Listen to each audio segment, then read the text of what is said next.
The sound of God. When we think about hearing the voice of God, most people think of literally hearing a voice in our ears or head, like the great prophets of the Bible, or perhaps a vision of some sort talking to us. But God can be heard in many different voices and sounds. All we need to do is to have an open mind, a mind without interpretation, without judgment, and a quiet mind. A mind where all of the internal chatter, our monkey mind, is at rest. How can we possibly hear God if we are thinking about the myriad of things that we think are important? As the great yogi philosopher, Indian freedom fighter, and poet Sri Aurobindo has said, the intellect is an absurdly overactive part of nature. It always thinks that nothing can be well done unless it puts its finger into the pie, and therefore it instinctively interferes with the inspiration, blocks half or more of it, and labors to substitute its own inferior and toilsome productions. How many of you can just sit and observe yourself without judgment, without interpreting what you are thinking or feeling? Quieting the mind will assist in leading us to focused attention, being in the now, open to hearing the many voices of God. So let go now of all the inner interpretations and preconceptions of what God should sound like, and listen now for the divine.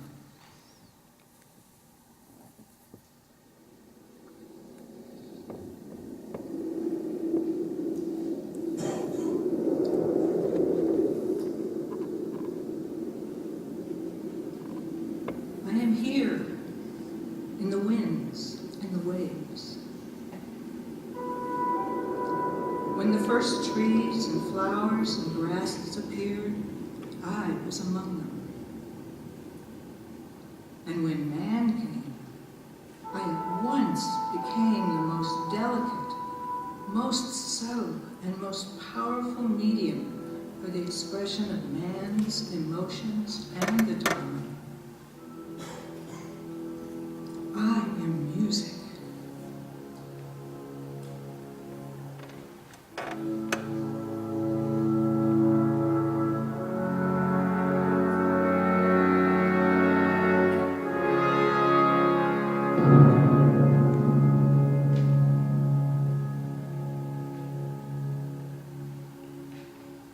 When men were a little better than beasts, I influenced them for their good.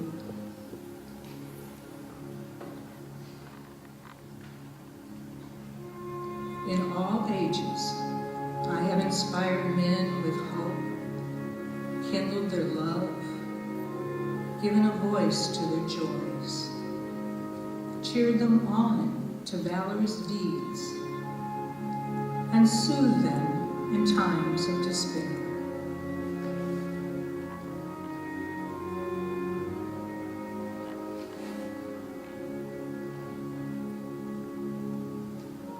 I have played a great part in the drama of life, whose end and purpose is the complete perfection of man's nature. Through my influence, human nature has been uplifted, sweetened, and refined.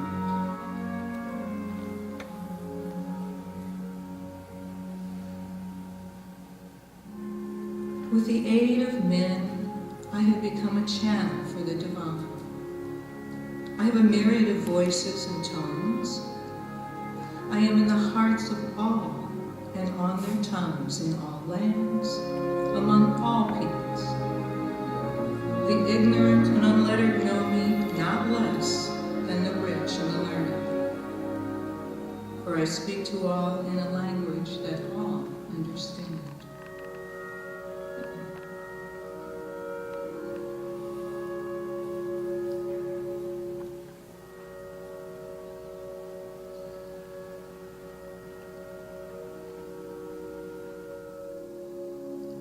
I am the food of love, comfort the lonely, harmonize the discordant, uplift, connect to the oneness of all. I am the voice of man, and through those that listen, the voice of God.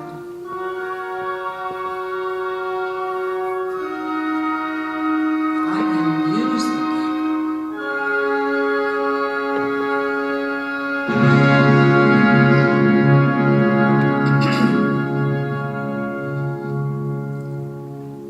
Sufi master and musician Hazrat Inayat Khan says, music is the most wonderful way to spiritual realization. There is no quicker, no surer way of attaining spiritual perfection than through music. He goes on to say, music is all. Music takes in all. That is why music is even greater than heaven. Music is the divine's way of connecting to every one of us, anytime, any place. Sound is a carrier wave for emotions, intentions, and transformations, and the divine. When we listen to music, we have an opportunity to know ourselves better, to release old values, and to transform and transcend ourselves.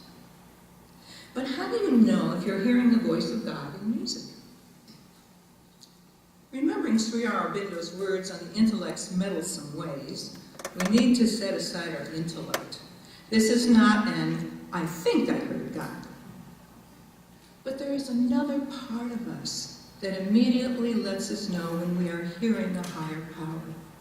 And that is our spiritual emotional body.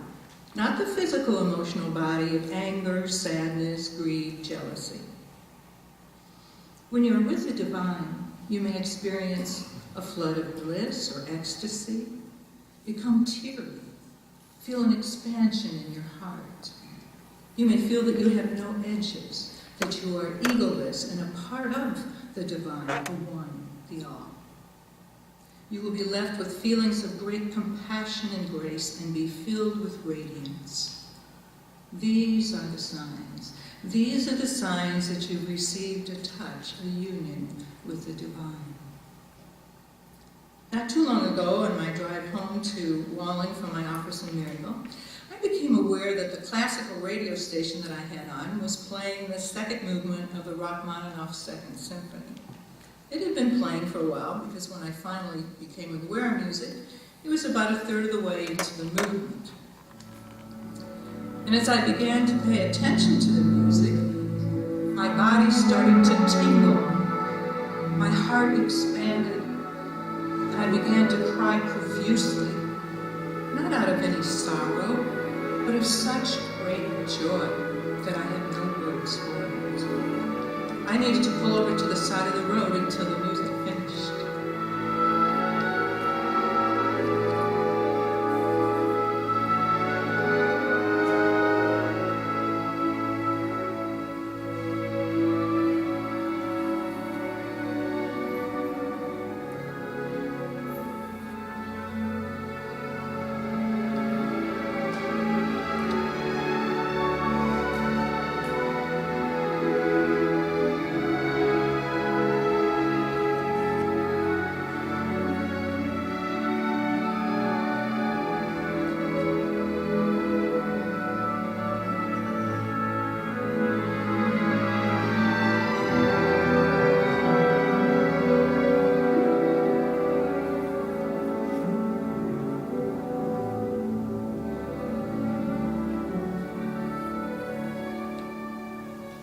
The sound of God in music moves us beyond our body and mind into that space where we can connect with the divine. It moves us past our earthbound emotions of sorrow, happiness, anger, grief, and shame. It moves us out of our intellect. It moves us into a sense of expansion and oneness. Well, how is it that so few pieces of music can put us in touch with God? Let me read a quote from Mozart. "My musical ideas flow best and most abundantly when I cannot sleep, after a good meal, traveling in a carriage, or walking. Whence and how they come I know not, nor can I force them." I do not hear in my imagination the parts successively, but I hear them all at once. All this inventing, this producing, takes place in a pleasing, lively dream that I have my divine Maker to thank for.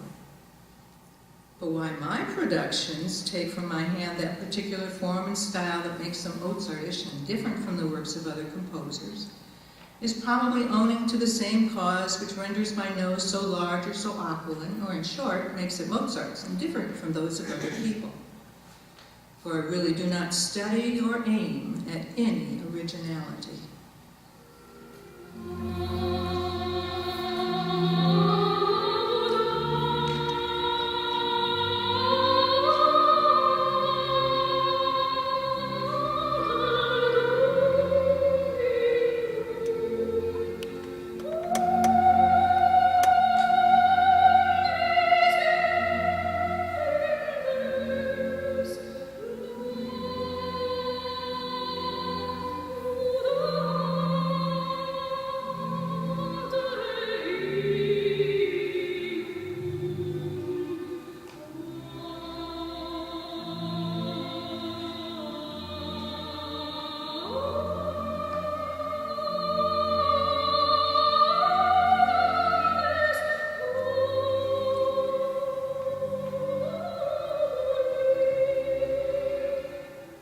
Composers who go beyond their thinking mind when they compose are termed musical adepts.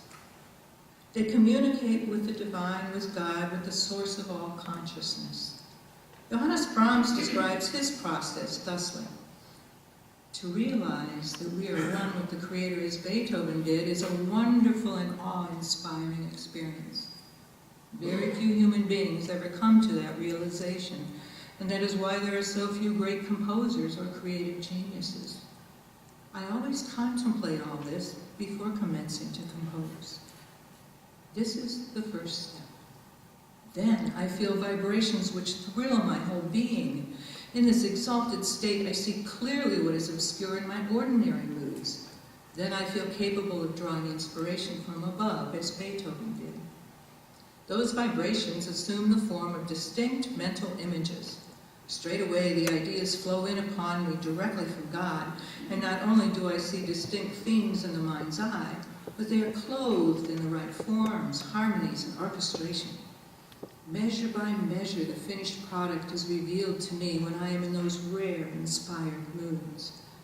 I have to be in a semi-trance condition to get such results.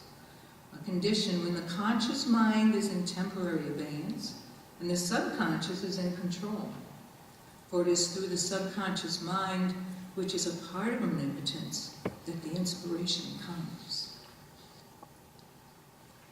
Music of these adepts assists in lifting us into a higher state of consciousness and in aligning ourselves with the divine, because the divine is speaking through this music. Taking special care in choosing composers to listen to is like choosing a spiritual teacher. The best spiritual teachers in music are those who reflect our highest values and possibilities for physical, emotional, intellectual, and spiritual growth. There is a reason why we keep listening to the music of those old dead white guys, Bach, Beethoven, Brahms, and the boys. But having a quiet mind and choosing music written by an adept is still not enough.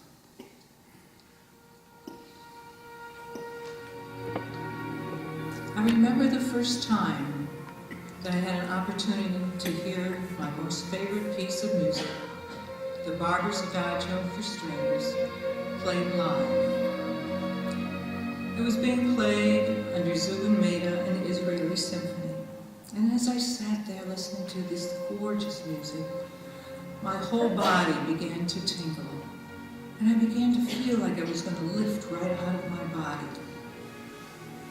A fabulous experience. I immediately ran out and bought the recording and had the exact same response every time I heard it. The second time I had the opportunity to hear this piece being performed live was with the Tokyo Symphony. I sat in my seat and was ready for that wonderful experience. The opening notes played and nothing happened. Throughout the entire piece, nothing happened to me. No tingles, no jumping out of my skin. I thought, oh dear, I've lost it. Maybe 6 months to a year later, I was taking a beautiful course with the great Sufi pianist Aladdin Mathieu. And he began talking about different performers. And at that time, he was comparing Horowitz and Rubinstein. And he said Horowitz is a wah-wah performer. He performs every note flawlessly. His performances are technically perfect. They are a wonder to listen to. I said, and then there's Rubinstein. He's a wah-wah musician. Yes, his performances are flawless. They are absolutely perfect. But as he sits there at the piano, his eyes are closed, a smile is on his face, and he is with whoever the composer is. Most performers attempt to project either the feeling or the form of the piece. The better performers project both. But the best performers are able to place themselves in the same space as the composer. And in that state of truth, beauty, goodness, perfection, richness, wholeness, transcendence, effortlessness, and immersion, they are able to translate the divine to the listener.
So we can hear the sound of God in nature.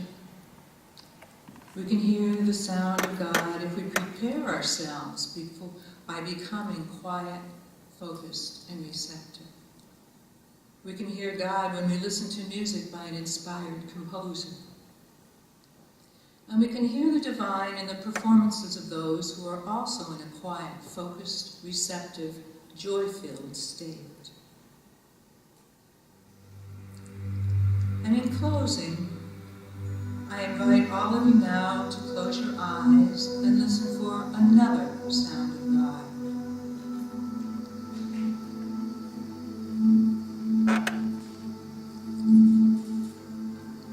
With absolutely no judgments, picture your beautiful self just as God sees you in all of your radiance. Picture yourself standing in front of you, like looking into a mirror. If you're unable to see a clear image, just pretend that your image is there.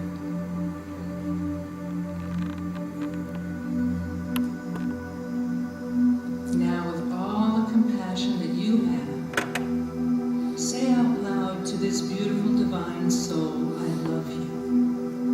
I love you.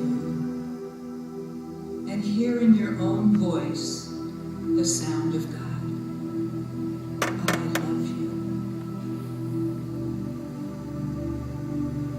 Now picture all of your loved ones standing beside you in all of their radiance.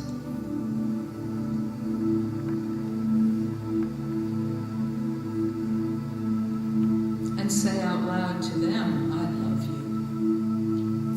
I love you. And hear in your own voice the sound of God.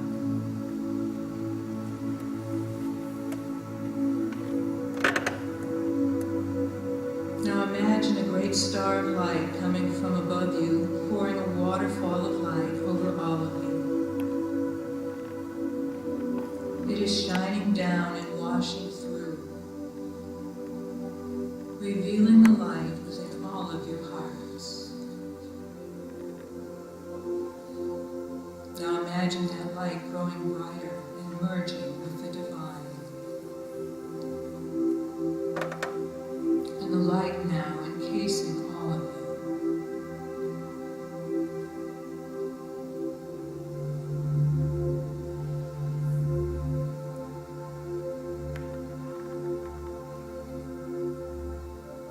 Now see our beautiful planet encased in the light. Include all creatures, great and small, plants and fish, birds, two-leggeds and four-leggeds, and all peoples. Be gracious to hold it all as you offer this blessing.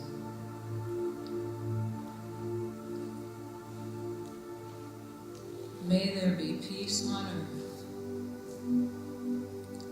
May the hearts of all people be open to themselves and others. May all people awaken to the light of their own true nature. May all creation be blessed and be a blessing to all.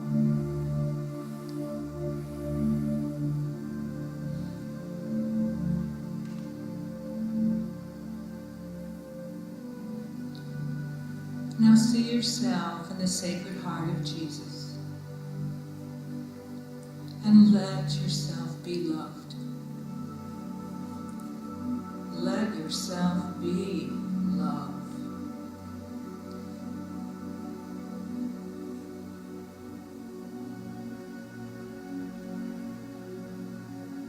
And you can hear the Divine's voice saying to you, you are so precious. You are so loved.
And so it is.